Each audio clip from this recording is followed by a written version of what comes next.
Nous abordons dans ce chapitre les bases de la technique et des fondamentaux. Il y a 3 actions dans un élan de golf. 2 sont actives, une est passive. Ce sont les éléments clés après la position d'adresse.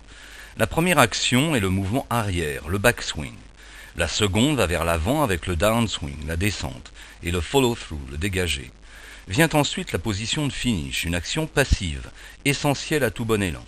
C'est le blueprint de votre swing, l'expression de l'accélération et de l'équilibre.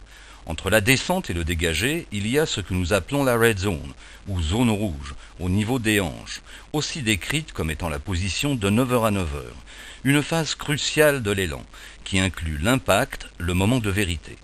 L'élan de golf est fait de rotation et d'angles. En position d'adresse, le corps et le club déterminent des angles. Lors de la rotation du corps à la montée comme à la descente, là encore nous déterminons des angles. Il est primordial de les contrôler. L'un des plus importants est l'angle d'attaque du club, lors du retour à la descente dans la zone rouge, préparant l'impact avec la balle. La tête de club devant s'y présenter le plus square possible, c'est-à-dire perpendiculaire à la ligne d'envol souhaitée pour des coups réguliers et consistants. Au travers de ces leçons, nous allons vous enseigner comment frapper la balle sans ouvrir ni fermer la face de club. C'est ce que nous appelons la méthode droite, the straight method. C'est sans conteste la façon la plus simple de jouer, ne jamais ni ouvrir ni fermer le club. Pour arriver à ce type de résultat, il faut comprendre comment votre corps et vos muscles, mains, avant-bras, haut de bras, hanches, genoux, tête et colonne vertébrale, interviennent et produisent la rotation en utilisant essentiellement les gros muscles. Le poids passant de la droite vers la gauche lors de la rotation, ce sont particulièrement les jambes, les genoux et les pieds, via le talon gauche et le talon droit, qui supportent cette action. À cause de la structure osseuse, les pieds contrôlent la rotation du haut du corps. Ils contrôlent aussi celle des hanches qui elles-mêmes contrôlent les épaules. En conséquence, les pieds contrôlent la rotation des épaules et donc votre swing et le club. Le transfert de poids passe par l'action des pieds.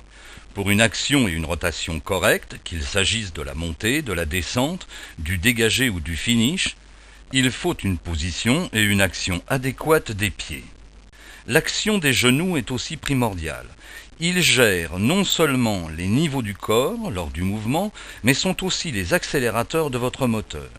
Lors de la montée arrière, le corps s'enroule autour du genou droit, qui agit tel un ressort. La puissance ainsi emmagasinée se libère au moment de la séparation des jambes et des genoux, favorisant l'effacement de la hanche gauche et permettant ainsi le passage des bras et du club. L'action de la hanche gauche génère une grande partie de l'accélération du club. Comme dans tous les sports, tennis, football, baseball ou toute action de lancer, telle le ricochet, l'effacement de la hanche gauche est essentiel. Un autre facteur critique de l'accélération du club vient de la libération du coude gauche dans le dégagé. Pour obtenir des coups longs et droits, il faut absolument comprendre et reproduire parfaitement cette action. C'est entre autres ce que Home Swing Trainer permet de découvrir et de reproduire facilement. Le contrôle de la face de club, quant à lui, passe par une action correcte des avant-bras et des poignets.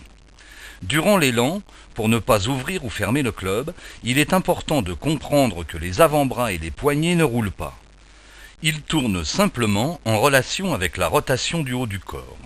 Bien que l'avant-bras gauche subisse une légère rotation dans la zone des hanches avant et après l'impact, afin de frapper la balle et de libérer le coude gauche, de leur côté, les angles situés à l'arrière des poignets ne changent pas. Référez-vous au chapitre coudes et poignets pour une meilleure compréhension. Note, il n'est pas question pour nous de dire qu'il n'est pas possible de jouer en roulant les poignets. De très grands joueurs le font, mais cette façon de faire nécessite une forme et un timing de tous les instants. Allez au plus simple, jouez la méthode droite, celle où le club n'ouvre pas et ne ferme pas. Attardons-nous un instant sur les angles des poignets et l'armement. Lors de la prise du club, le grip, des angles se forment naturellement à l'arrière des poignets. L'armement, quant à lui, se fait de haut en bas, et non de droite à gauche. Voir le chapitre sur le grip. Ces angles doivent rester absolument constants durant tout le swing. Lors de l'armement, vous pouvez avoir l'illusion que ces angles augmentent. Non, ils ne changent pas. Si l'angle à l'arrière du poignet gauche ne change pas, les angles situés à l'arrière des poignets ne changent pas. Le contrôle de ces angles passe par une sensation de blocage de l'arrière du poignet droit durant tout l'élan. Encore une fois, les angles à l'arrière des poignets ne changent pas et les poignets ne roulent pas. PGA, Posture Grip Alignment. Souvenez-vous de ces 3 lettres, PGA, ce sont les clés de votre élan. Quelles que soient les capacités physiques de chacun, tous les golfeurs peuvent et doivent avoir une position d'adresse parfaite. Avant tout mouvement, adoptez une routine précise et méticuleuse autour de ces 3 éléments. C'est déjà 80% du résultat final. Passons maintenant à la posture.